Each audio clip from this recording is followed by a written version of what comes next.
Voices from the Mausoleum is brought to you by the You Run Podcast Network and yourunpodcast.com. Hey, what's up, everybody? Welcome back to Voices from the Mausoleum, and welcome to an episode of Creator Corner. It's a new series we're doing on the channel where we like to promote creators in anything in the realm of horror. My very special co-host tonight is Mike and Serial, who we just did your influential last week, I think it was, maybe. Yeah. And is just as big a found footage junkie as me, so it was a no-brainer to have you on to do this. But we are joined by even also special guest, Louie and Monica from Found TV, which is a brand new found footage horror streaming service that just came out about a month ago. Thank you guys so much for making time. We are stoked to talk to you guys. We're so excited to be here. Very excited. Yeah. Thank you. Yeah. So if anybody's not familiar with the show, because it is relatively new, we're just going to be having a conversation about everything that, you two do and how much we love it is probably going to be a majority of it. It's going to be a lot of gushing on Mike and I's part. So They're used to that from me already. Yes. Yeah, Mike is the reason I even knew about the streaming service, which I was telling you guys before we hit record, because I've been mostly going to Tubi primarily, honestly, because they tend to have, the biggest variety of found footage. The rest of it can be kind of hard to find. And then, I think, Mike, you tagged me. I can't remember if you tagged me or you DM'd me, but you told me about it, and it was just watching the clock. And then when you announced, when I think you guys had shared that it was live, he tweeted it or something, and I was like on it. I was like, I guess you know what I need to do, 31 days of found footage, and that's kind of been the pattern for the last couple of weeks. Surprisingly, still doing it.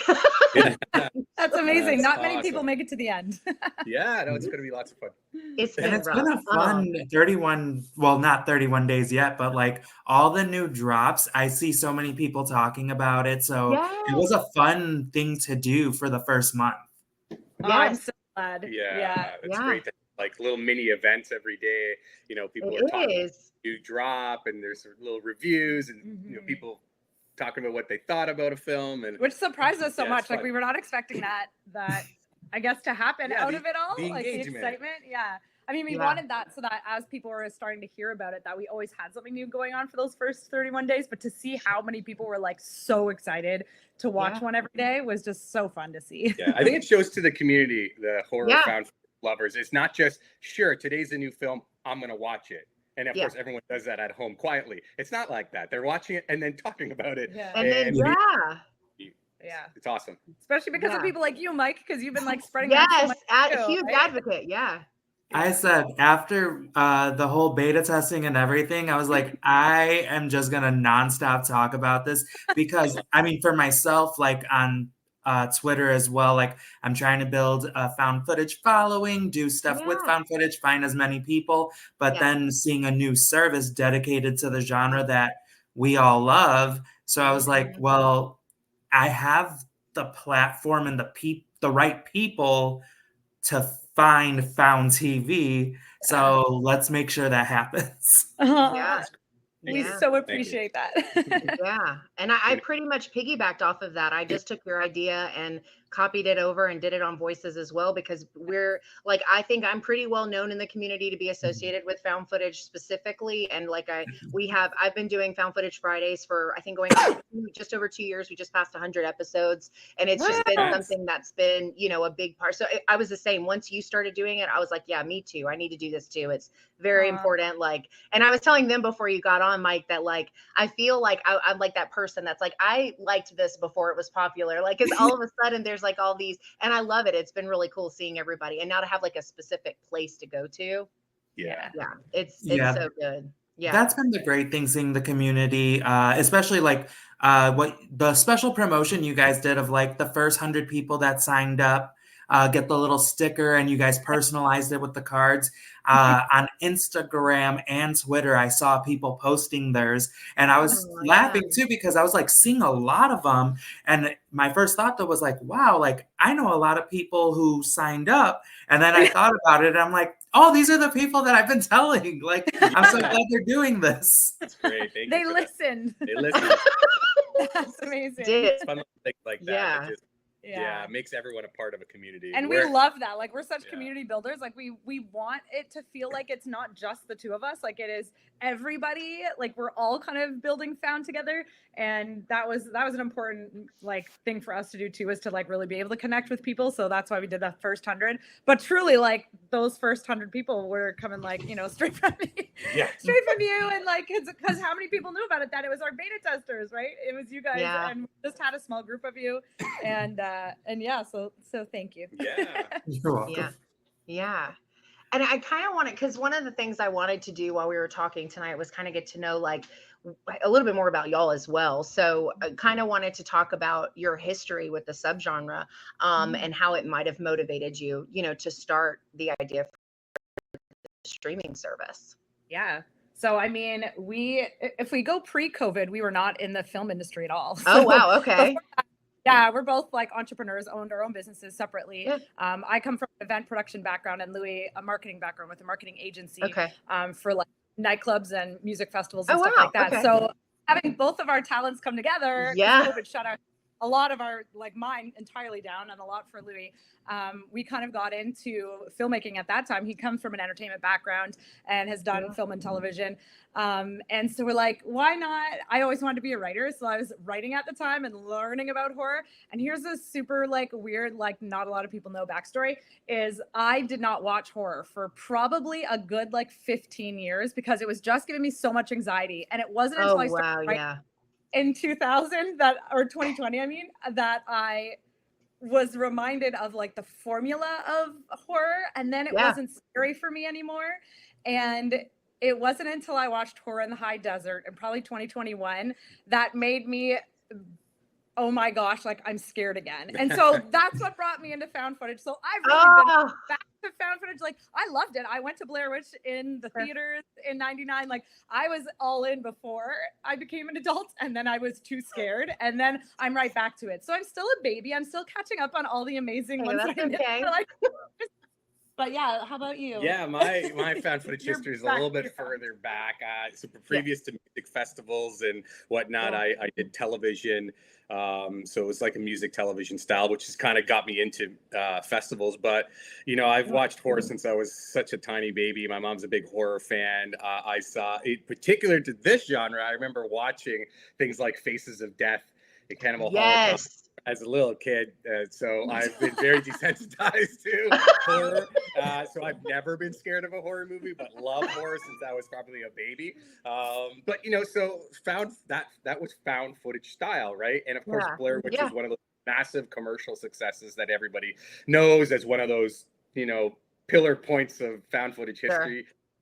Again, also saw it in theaters. But at that point, you know, having doing some television and some business stuff, I started to think like, wow, like filmmakers can make a really cool story with such little resources and just run out there and get it done without waiting for massive financing and studios and all these other red tape kind of things that we navigate through in our production company. But in found footage, it's like, wow, this is really cool and fun. I think Blair Witch was one of the first times that I thought, this is really cool to see, and to see filmmakers grow from there. So, you know, you're a fan and you grow and you just kind of, you know, keep watching things and then. And like, our first film was Screen Life. Yeah, our first. So it dropped on the 21st of October. On Found. And that on Found, yes. And that's what kind of led us to here. That's what got us to start Found, was that being a part of that whole community of filmmakers like ourselves. That's like, hey, this is really cool. We can put together this community and be a part of it, and let's have a streaming platform. But more than that, a bigger brand. And I'm sure we'll talk about that as we continue the chat here. But so it'll be fun.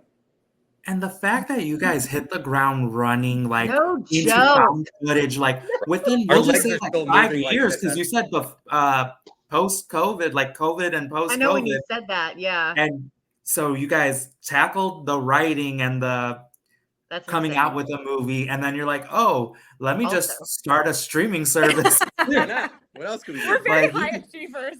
I know. Yeah, but we're very grateful for that because it led to all this amazing stuff you guys have done.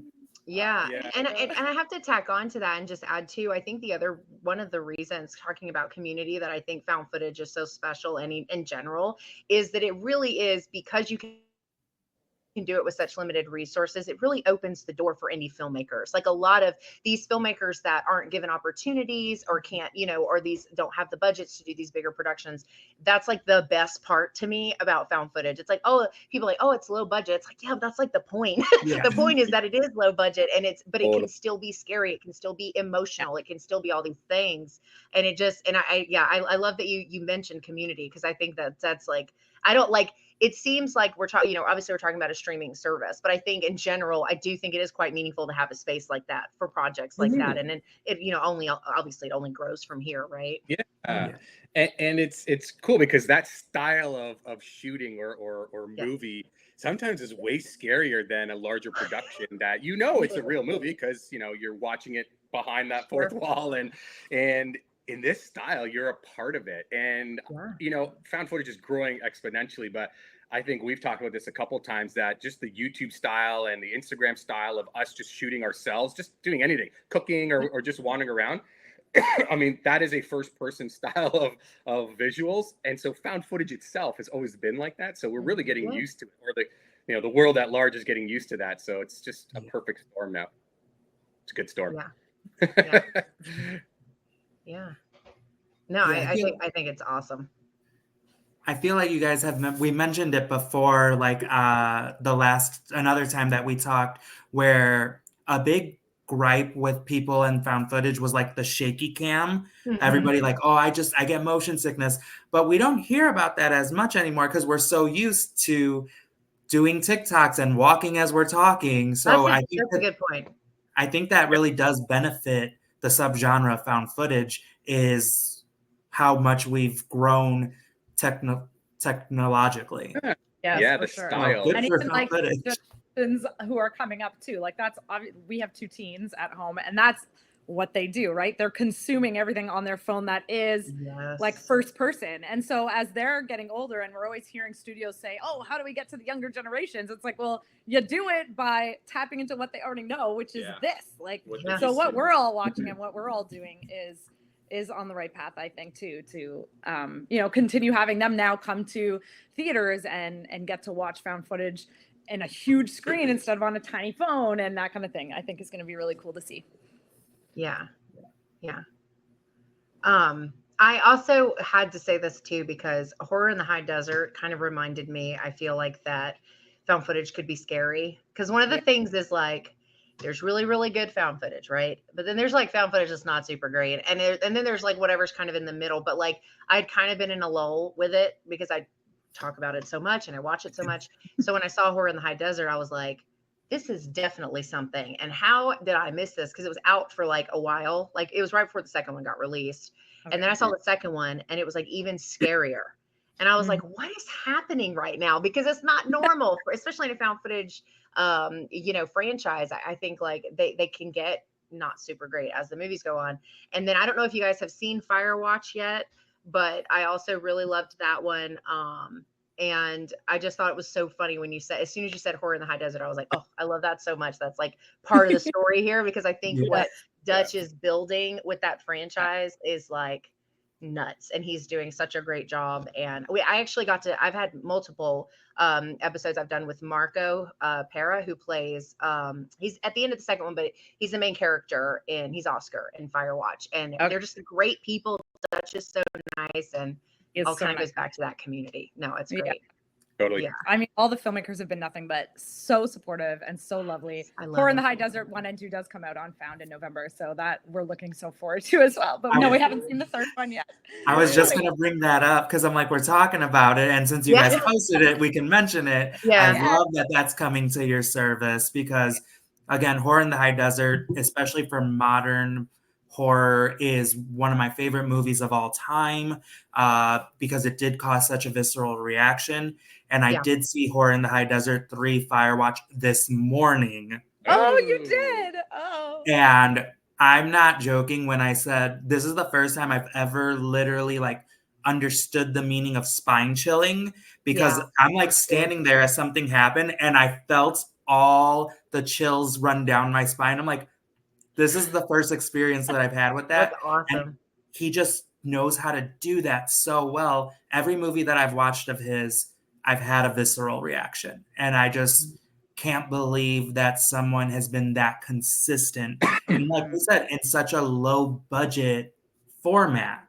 He doesn't have the big scream budget to cause scares like that. And yet he builds tension. And that's what I love about found footage is the tension is in the low budget because you're so immersed into the movie. You're there with them. You're a part of it. Yeah. That is a huge part of the story and the pacing when they are set up properly. You can't go wrong in a found footage movie. It does not matter how big a budget you have for any film, as long as you have that story and the pacing is correct. Agree. Attention, then you've caught a person, and they'll get those visceral reactions like you just said, Mike. Yeah. I mean, look at Paranormal Activities. I mean, a lot of people love them. A lot of people have many different things to say, but like they especially the first few, really set that low budget style, but you're in the room there, the way that they pan and nothing happens, but then they pan. Oh my God. And all of a sudden something like it's just well done. And you feel like you're in the room waiting for it to happen. You know it's coming, the anxiety's there. And you're just like, Yeah. It's great to see so many filmmakers do these kinds of things, kinds of formulas, and scare the crap out of everyone. And I actually created a hub.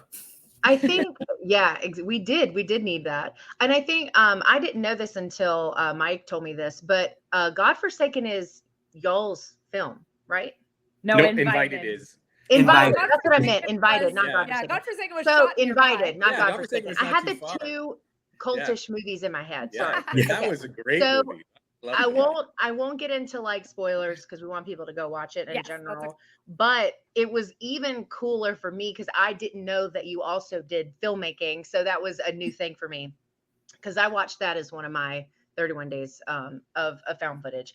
And I have to say, like, it's super cool to know that as well, because like, I think, because I'm always super fascinated with the way people capture found footage movies, because I feel like I think filming in general has its obstacles. I would never say otherwise. I'm not a filmmaker. I can't attest to what it's like on the other side of it. But I feel I work very closely with found footage filmmakers specifically. And I know I've heard them talk about some of the obstacles and having to, and like the way that you have to film, because it is so different than traditional, like, third person, whatever. So I did want to just ask, like, I guess, how do I want to word this? I had it in my head and then I started talking and it went right out of my mouth. I know what it is. I want to kind of ask, like, what is it like getting in the mindset to capture moments like that, if that makes sense? Because you are having to capture so many, especially with Invited. You're capturing so many moments, and you talked about the story, and like, especially because I have to care about the characters. I have to. If I don't care about the characters, I'm like out. Like I don't care, and you're capturing so many pieces of the story it looks like at the same time. And I guess I just kind of wanted to know what that process was like. Yeah. Well, funny enough, so we have other scripts that are like in the works and in Hollywood and stuff, but we were like, while we're waiting, because it takes so long, let's make a found footage movie and we'll pick something easy. And I came up with the Zoom thing, and then Louie's like, this will be the easiest thing to shoot because it's all from Zoom. It was crazy hard because we shot the church scene was shot on one day. It was shot in like November of 2022. Then in January of 2023, all of the editing had been done for that church scene. And then we shot everything else right here in our house. Right here is actually one of the rooms we use where we are right now. This was the office of the father and son. And okay. We had 4 rooms and 4 crews, and the crews were like in each room. Basically, we had like a chunk of people who were managing everything because we wanted to shoot it live for our characters to see each other, but above each computer. So they were on Zoom themselves, but we weren't recording the Zoom. They were watching each other through Zoom, but we had a camera just above every laptop, and that's what was recording them. And exactly. Yeah. And then in post, our incredible editor managed to piece it all together, and like, because there's 3 types of storytellers. There's the writer, then there's the director, and then there's the editor. So everybody has their piece. So the editor who put it all together was like, I don't know how he did it, honestly. Yeah. But he was great and so amazing, and it came out as it did. But yeah, it was a lot. I feel like a traditional found footage film is going to be a lot easier to do. You have one camera, you got your scenes. This was like just have somebody walk around. Motion graphics afterwards, and everybody had like things in their ears to hear each other, and then somebody's like earpiece wouldn't work because we couldn't have the Zoom on, or else the camera would pick it up. We needed the audio to come from the mics. Anyways, there were so many problems. It was a lot. So what was easier, filming Invited or launching a whole streaming service? Streaming. No, honestly, I think the streaming service was easier. For us. Yeah, it was. Although we should it'll be probably probably. Yeah, we'll see. But to me, that was... And honestly, streaming service or writing, I find running a streaming service is easier than writing, because writing is so much creativity and there's so much that has to be right about writing. And I think just because our background's in business, this seemed a lot easier. Although it's not. I don't also want to say that it's easy, because you never sleep. There's been really tough days, a little bit of burnout. Yeah, I bet. But yeah, no, it's great. Yeah. And you touched earlier about kind of how people were talking about the movies and, you know, talking about the streaming service and a little bit about how like that was received. Do you have a favorite moment so far since it's been released, or, you know, since it's been released? Yeah, we got released out and everybody's like on it and checking it out. Huh?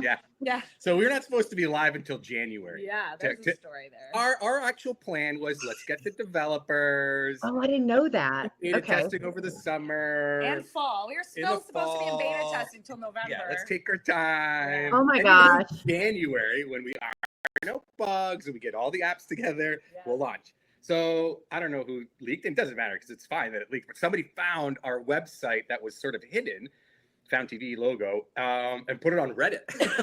Said, oh my this God. is exciting. I'm not sure if this is real or not, but look what we found. And all of a sudden we're like, uh-oh.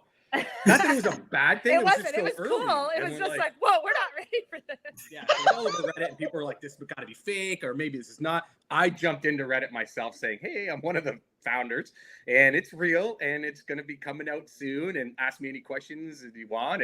And people were excited about it. Yeah. And then what happened was, not related, our developers actually completed almost all of the apps in July. Yeah, end of July, I think. End of July, saying we're pretty much done. Which is fine, and that was okay for them to be done, but they actually published them, and that wasn't supposed to happen. Oh my God. So they went live in July, and we were like, oh my, we have no films on here, like we have nothing. And since we had gone out on Reddit, people were already like trying to figure out like who are these people. They found our company information. They found oh my God. They posted so much information about us, which is great. Like nothing bad. No, it was great. We were super happy about it. It was just unexpected. We just wanted it to, you know, and we wanted to do it properly. Launch it with a ton of titles.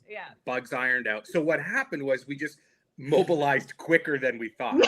So we were like, okay, cool. We're going to start acquiring titles right away instead of taking our time. Let's get great testers like Mike and let's just iron bugs out as fast as we could. And they were amazing. Yeah. So it wasn't bad. It was just faster. That's all. And like I said, we're high achievers. I did say that at the beginning of this podcast. So I was not lying. We went like hardcore, like, okay, cool. And we were able to pull it off. It'll be our actual official launch date. And so let's get it really ready by then. And we did.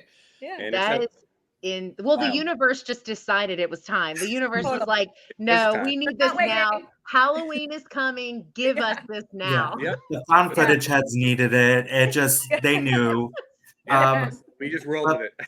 Piggybacking off of that, because I'm going to assume, so we're almost at a full month of official launch. I was going to ask, like, since the launch, what's been the biggest hurdle? But I feel like the getting to launch was the biggest hurdle. Yeah, I mean, I don't know if there's hurdles. I think I'd say like growing faster than we expected is not a hurdle, but it's like a good way to look at it. Yeah, a good growth. Yeah, not even a growth pain.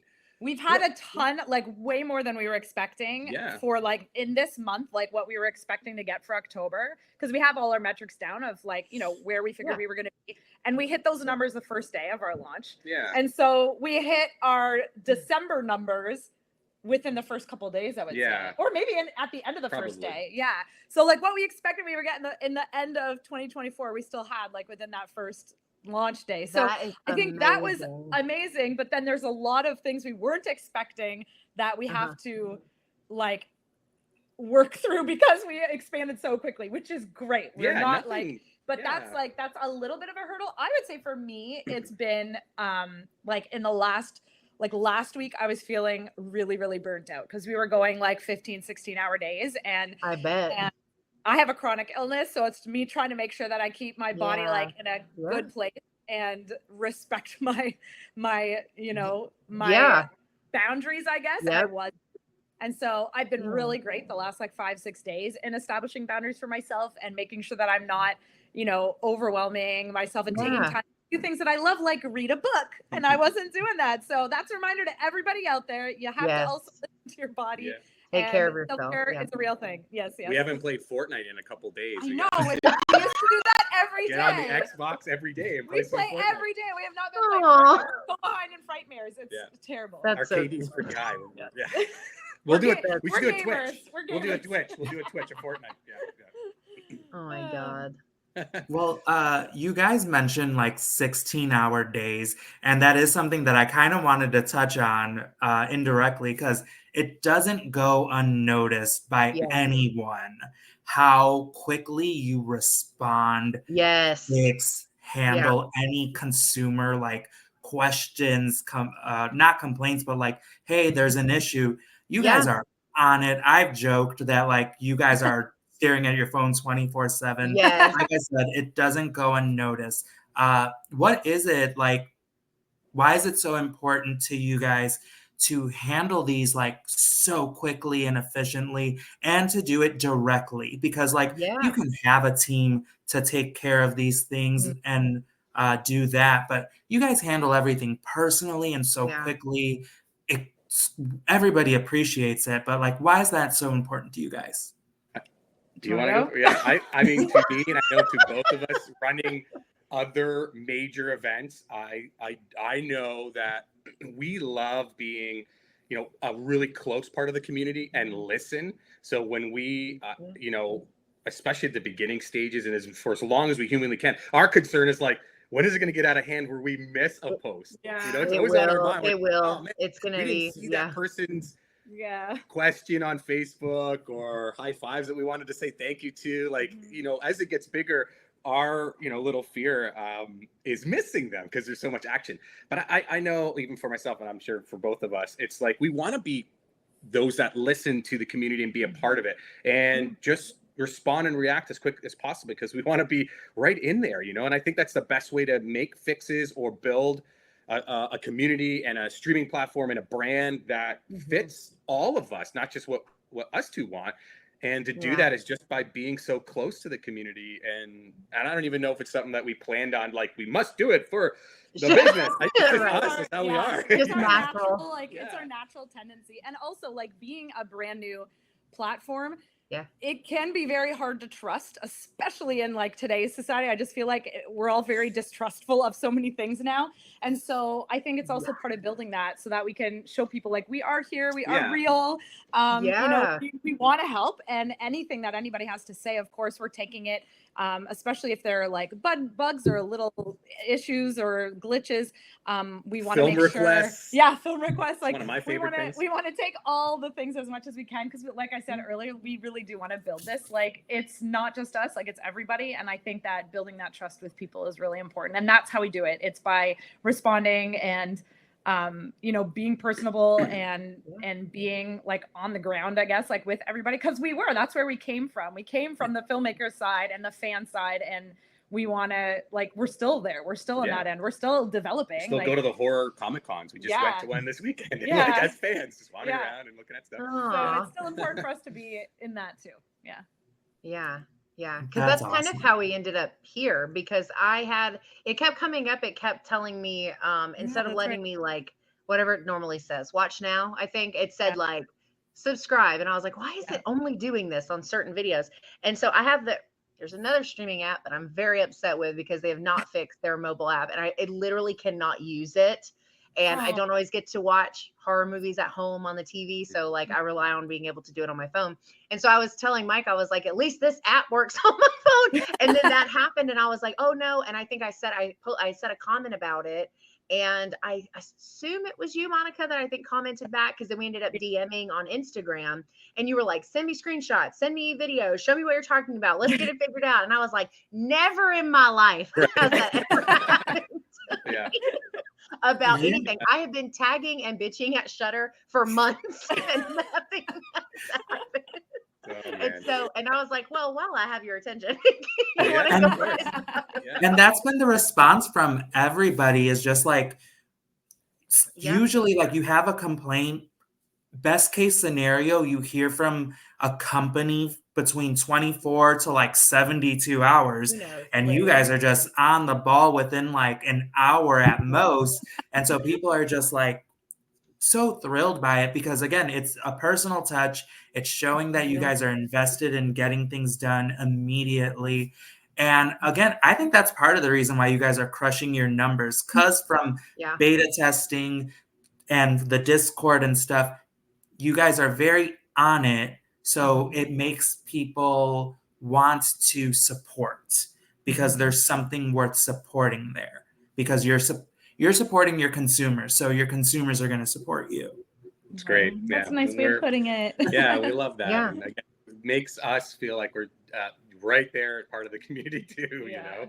And you guys are like, and it feels like that. Cause like you, again, how personable you guys are. You've always been a part of the community. Before I even heard of Found TV, I've seen you in the Discord, and you can just tell that that's what this streaming service is already becoming, but definitely going to become. I can see a lot of like little groups on different social media platforms, like dedicating message boards to Found TV. That's awesome. Yeah, we're happy to jump in anywhere just to be there at any time, for sure. Yeah. And I did want to talk a little bit, just because like I have no idea what goes into making a streaming service. It seems like a lot. What it was like to find, to get with a developer to make this happen, because I know there's multiple app stores and multiple versions of it that have to exist, and there's all these technical pieces, and just kind of what that process was like, because I've never talked to anybody about that before, and I'm super intrigued, because it seems like a lot. Yeah, it was a chunk of months of, let's say, interviewing many developers or apps out of the box apps where you can just sign up and put your logo on and have a streaming platform. There's some of those out there too. But we knew what we sort of wanted if we were subscribing to a streaming platform. We knew subscriptions are great, but people have, subscriber fatigue a lot now. You can't subscribe to everything. So how do we also monetize so that filmmakers get paid? So that's the free version with ads. So that's a whole other section. We also knew we wanted a live channel. So people who are like, I don't know what to watch, I'm just going to click play, and whatever is on, you tell me. Which is a fun thing to do, and that's a cool new thing. And so we were like, we want all of it. And these other companies not like, a lot of places do that. Where are you gonna get that, guys? Like, you guys are dreaming. No, not happening. And we ended up finding one that was like, yeah, we can do that, and we'll have something that we can present, and we customize. And they were going to offer multiple apps. A lot of developers are like, we'll just get it on Android or Apple for the first bit, and then we'll roll it out to something else. And we're like, nah, we want it all. We want it all for our people. Yeah, let's do most of them or all of them. So it took a few months of discussion. I want to say you were like probably 6 months. Yeah. It probably. Constant Louie was Zooms. the one that was taking like the initiative of finding the people. I wasn't yet convinced we were going to go down this road. So but honestly, it was mostly just because I'm more recently recovered. Like I'm in remission for this chronic illness, and so it was more of my body not being sure I could handle this amount of stress, and because I actually couldn't for about 3 years. Yeah, so I was like just coming out of it. So it wasn't until March where I was like, from last September, he had this idea and then like was on a plane in November and wrote out this whole big thing of what it could look like and all the things we could do. And it took me until March where I was like, okay, and you had really thought that you found probably the right developers. And then so it was like, okay, April 1st, I'm going to start full time. We're going to make let's start. We're going to organize the business, get incorporated, like all the business things that we knew we had to do.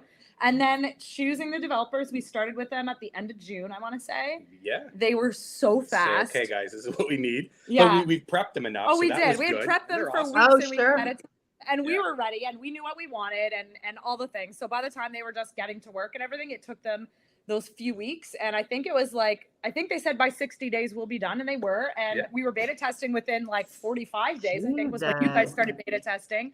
And then it just takes time for a lot of these apps to roll out. So LG and Samsung, we're still waiting for that, but that's typical. Those companies tend to take a lot more weeks or sometimes months to kind of roll out. But the fact that we actually got the number of things to roll out as we did, we were this is crazy. We're actually able to get worldwide and in all these different apps. So it's available to more people and it just spreads more found footage. But anyway, and they're good apps. Yeah, they're not just great.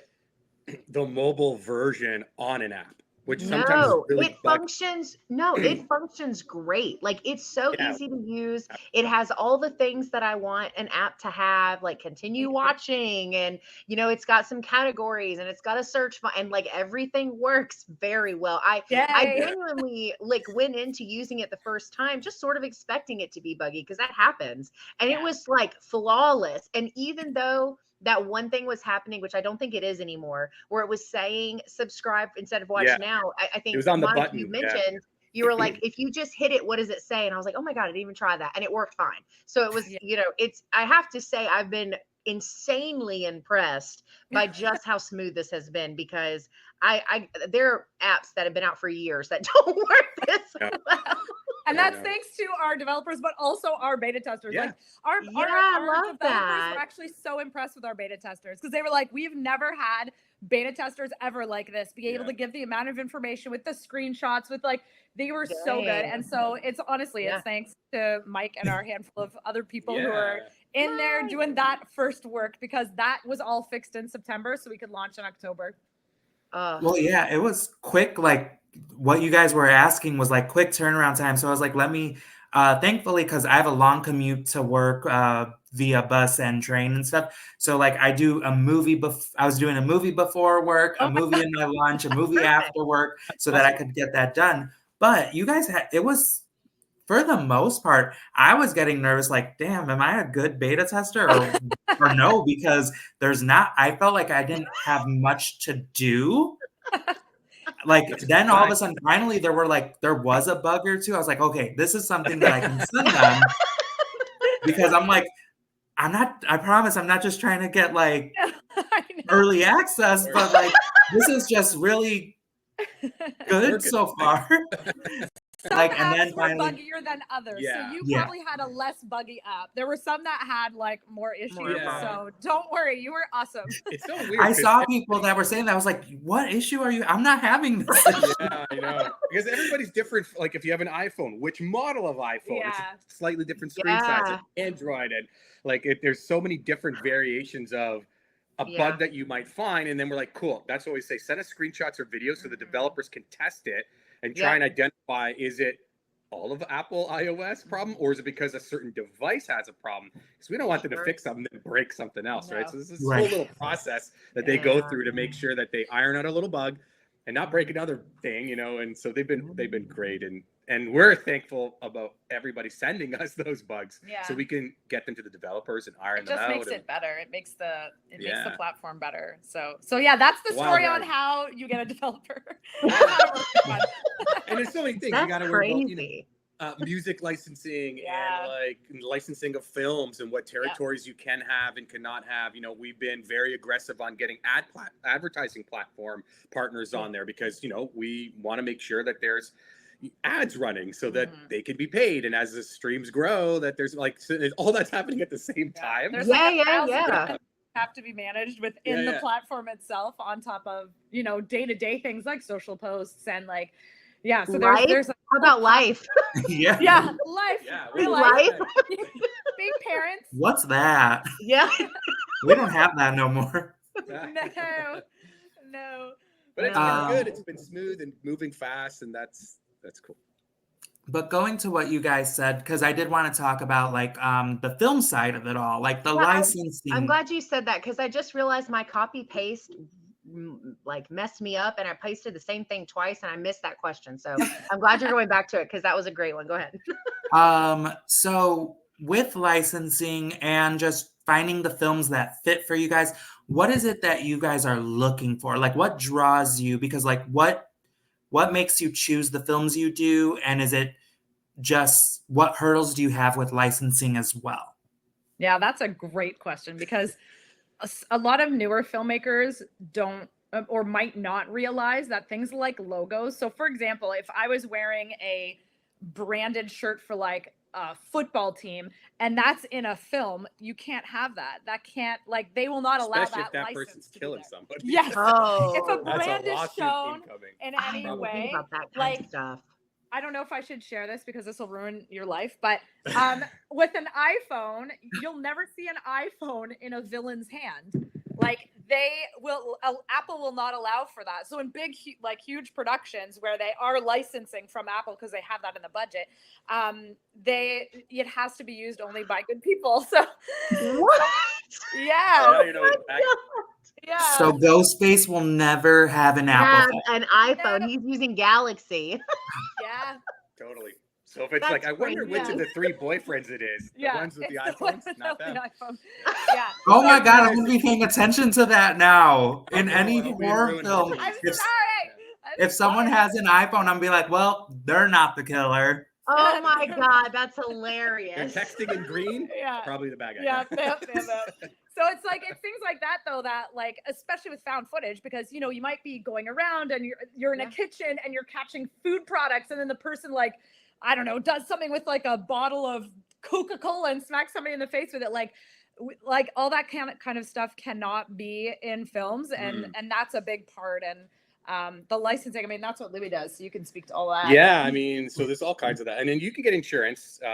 As a producer, you're supposed to get insurance to cover those things, music rights and those. They'll look at it and say, you know what, it's cool that there's Fruit Loops in the background. It's probably not a problem because it's just sitting there. We'll move on. But yeah, if you're killing somebody with a Red Bull can or a Coke bottle, they may come back to you. It's not 100% you're going to get sued, but they might. So there's all these little things that the filmmakers need to know as they're creating their awesome film, and then they give it to us, a distributor or a streaming platform, and then we're like, these could be problems, right? Yeah, so we can't. It's less likely that we're able to take things like that. Yeah, but as for like the fun films that we would love to license and do license, it's a range, as you've seen, from really indie filmmakers that are like the extremely low budget and that are still really cool and awesome, to the larger budget ones that are exciting and well known, of a wider demographic of people know those. We are so excited to get in contact with filmmakers, distributors, studios, and see where are they available. We're a global app, so we want to get rights around the world so that it's available around the world. And then some films are like, well, it's taken in the United States, so you can have it worldwide, but not US because it's on another channel. So then we decide, do we take it now or do we wait till that expires? So there's a lot of things that go into what's best for basically the fan. What's best for the fan? If we bring something on, if it's restricted, do we want to have that on right now, or should we give it time so that we can have a little bit wider audience so everybody can enjoy it? Yeah. And really, like, in looking for what we like specifically want to it's always coming down to the story. Like if you have a great story, and Angel, like you said, like you need to care about the characters, and that is so important to us when we're looking at films too. Especially things as we get into our own development and originals, which we'll be getting into in 2025. That is like key. So when we're like people are submitting scripts to us quite often, that is key. If we can't get into that character or don't understand what their drive is, or anything like that comes around that character and that like emotional attachment and that feeling, that's something that we're really looking for in scripts too, scripts and films. Yeah, you don't want it to be just running around because we can do it for cheap and then there's some big payoff at the end. It's got to, like, especially in this style, like, we want this story. That's a big driver of the whole film. Yeah. And I guess, like, I wanted to ask this when you're talking about the licensing stuff. So and you may have said this, and I wanted to ask for clarity, I guess. If you're getting a film from someone else, if they have licenses, it doesn't matter still, or you get that carryover if they have it. Yeah, as long as they have the music license. They have to have it, and then okay. Yeah. I didn't know if they made you also have your own No. So they'll have for invited us as the filmmakers, producers, we have the Zoom license. So we got the license for Zoom. And then so we have that on hand, and all the music we use is fully licensed. And so when we distributed it through Terra Films, it goes on to Tubi and Apple. They even asked, "Do you have a version without?" They're Zoom? like, "You're gonna have to take the Zoom out." Louie's like, no. "No, we have the license." They're like, "Oh, we don't have it." Because we were asked, "You have Zoom?" Like literally the logo. Yes. And I think it might have been Apple that we tried initially, I think, to go with Skype, and then they were like, it was Skype and Apple. And they said Apple was like, sure, but if you're gonna edit everything, we'd rather you not. So it has to stay the screen, and you can't zoom into anything. So we're like, no, we'll try it with Zoom. So it took time before we were able to kind of like get that license. Filmmakers need to think of that for sure. Yeah. Okay, gotcha. I wasn't sure if you were talking about like as the streaming service versus the filmmakers or how it works, because I know like I assume that much like what you were just talking about with not even being able to change like the way it looked for Apple, like I imagine they get very touchy about some of that stuff. So I wasn't sure if it was like a requirement that everybody has to have a license. Don't even watch it if you don't have a license. Yeah, as long as the filmmakers covered their bases, got their licenses for things. I gotcha. Okay. Then for us, then we license the film. The actual film itself is its own copyright, and then we license the film to be able to stream it. Yeah. That makes sense. Great questions. Yeah. It's like a business We're doing okay.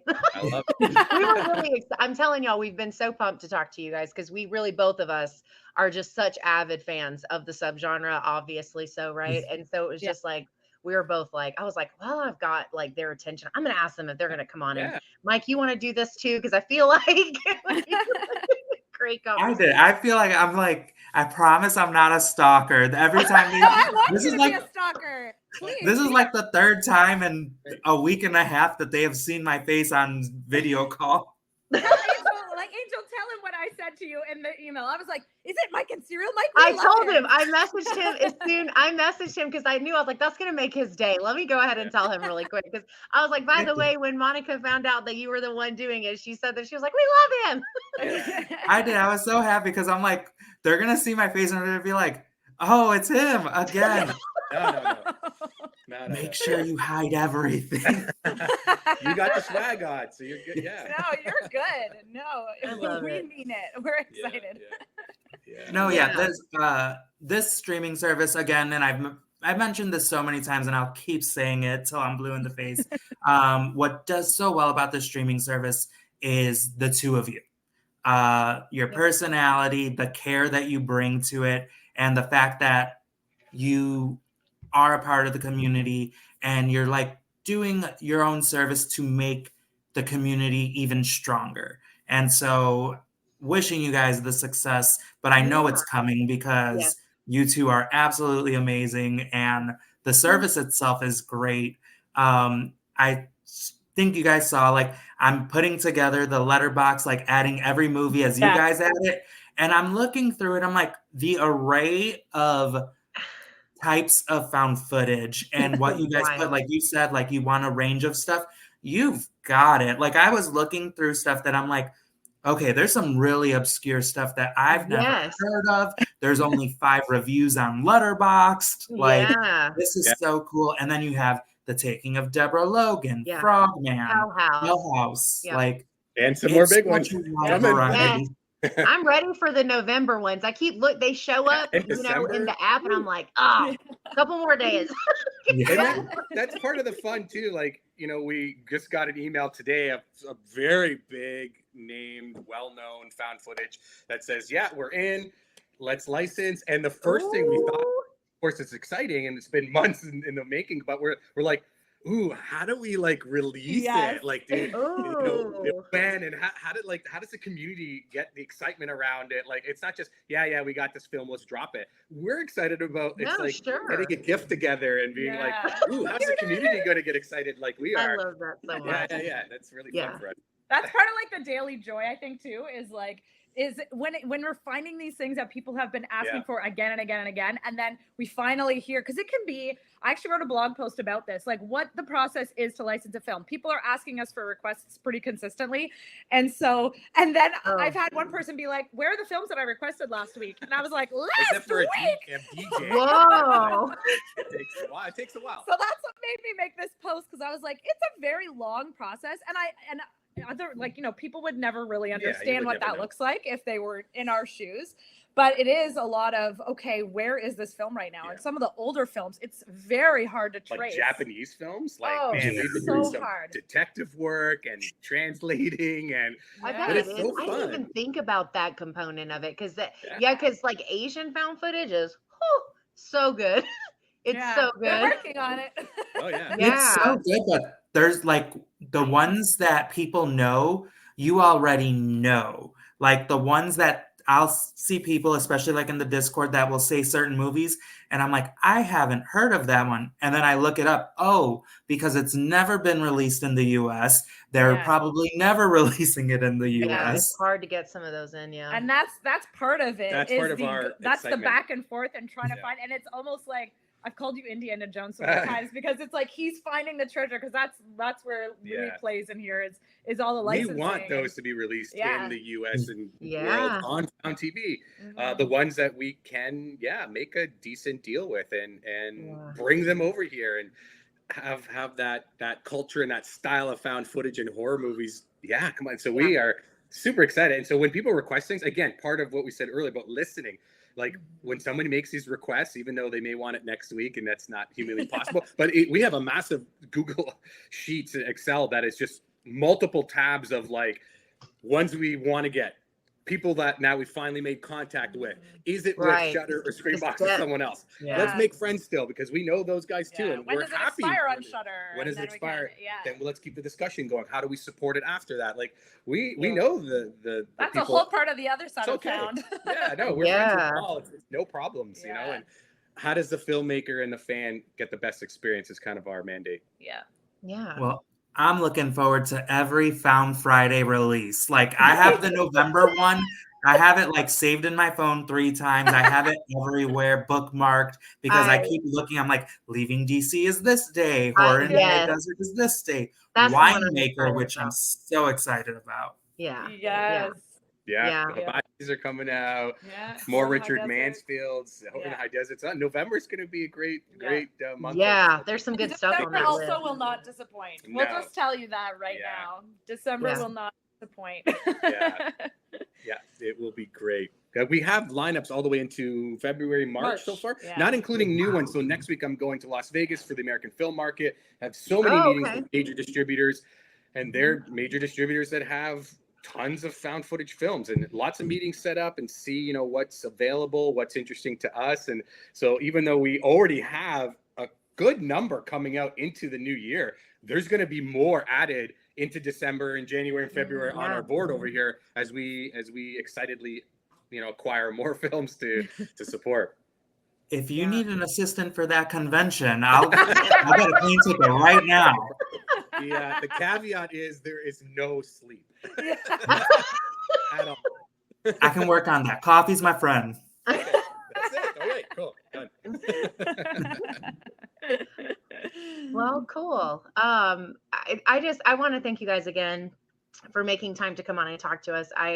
I know that you're very busy people, because it's so funny, because when you're talking about your days, I know, because I'm also a parent, that I'm like, I know the stuff they're not even talking about, because like we go from like, and I'm sitting here thinking, I'm like, oh, like I have all these projects I do, and I do content creating, and I'm listening to you, and I'm like, oh, I'm okay. I'm doing better than I think I'm doing better on the stress level than I realized. But so I just want you to know that it's greatly appreciated that you made the time to come talk to us. Thank you. Of course. Thank you for doing this for the fans and for everybody who's obsessed with horror, to be able to put out this type of content, right?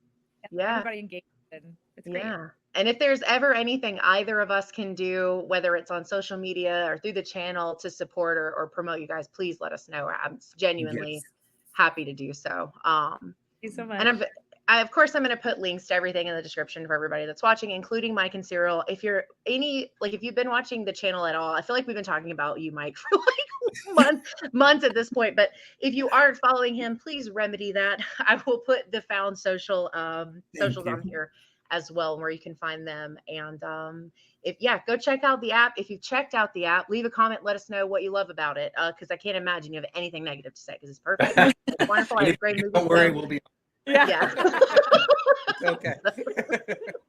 Yeah. And if you do have something negative, they'll fix it in 5 minutes. They will knock it out of the park. They'll be asking for receipts, screenshots, video recording. It'll be taken care of.